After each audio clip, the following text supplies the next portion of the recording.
Bonjour à tous, bienvenue dans cette nouvelle vidéo où cette fois je vais vous présenter le Victorinox FileMaster. Je l'ai acheté pour 30 € à Cologne, dans la boutique officielle de Victorinox. Je l'ai aussi fait graver, donc c'est pour ça que j'ai mis l'étiquette jaune, tout simplement pour cacher mon prénom. Donc ici on peut voir le logo déjà, donc très traditionnel maintenant. Il a une hauteur de 9 cm et une épaisseur de 2,3 cm environ. Donc là on retrouve l'acier légendaire des Victorinox, les couteaux suisses officiels, mesdames et messieurs, c'est incroyable. Bon allez, je rigole. Donc franchement ils sont solides. J'ai même pas affûté d'origine et ils coupent pas encore rasoir, je vous le montrerai plus tard. Et ils résistent, dans le temps ils résistent. Donc maintenant je vais vous présenter ses fonctions. Donc tout d'abord, dans la plaquette, on a la pince à épiler, qui est assez petite mais qui peut faire le taf pour les échardes. Ensuite de l'autre côté de la plaquette, on a le cure-dent en plastique, donc flexible, pas piquer la gencive. Et moi j'utilise jamais, sûrement pour nettoyer les trous des voitures, pour nettoyer la vitre là, le capot, voilà c'est ça. Donc, le tournevis cruciforme, donc qui est quand même très efficace, hein, faut l'avouer. On peut forcer tant qu'on veut, il se cassera pas. Pourquoi j'ai choisi le cruciforme au lieu du tire-bouchon? Simplement parce que le cruciforme en 2016 il est plus utile que le traditionnel tire-bouchon. Et il sera clairement plus utile, franchement. J'ai jamais eu l'utilité d'un tire-bouchon à part pour le vin. Donc c'est pour ça que j'ai pris un tournevis.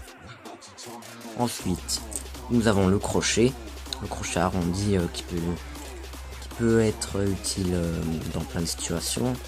Mais moi pour l'instant j'utilise que seulement pour porter des sacs ou des bacs d'eau. Et que je coince la petite ficelle ici. Et comme ça ça me fait pas mal aux mains. Ensuite on a le poinçon pour faire des trous et coudre dans le cuir ou dans des gros tissus. Donc ça c'est la petite lame, elle fait 4 cm et elle coupe rasoir comme je vais vous le montrer. Voilà, je vais tester son affûtage. Donc j'ai jamais affûté durant sa sortie. Pourtant il coupe très bien, comme on peut voir. Ça c'est ma faute. Là aussi.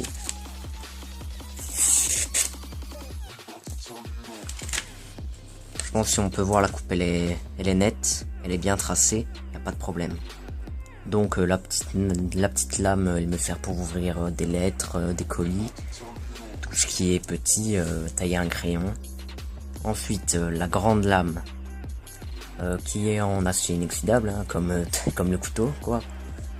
Donc ici on peut voir, si l'autofocus veut bien se faire, qui fait écrit officier suisse, voilà. Et de l'autre côté on a Victorinox Swiss Made Stainless, donc acier inoxydable et fabriqué en Suisse. Donc ça j'utilise pour faire des travails de coupe plus conséquents.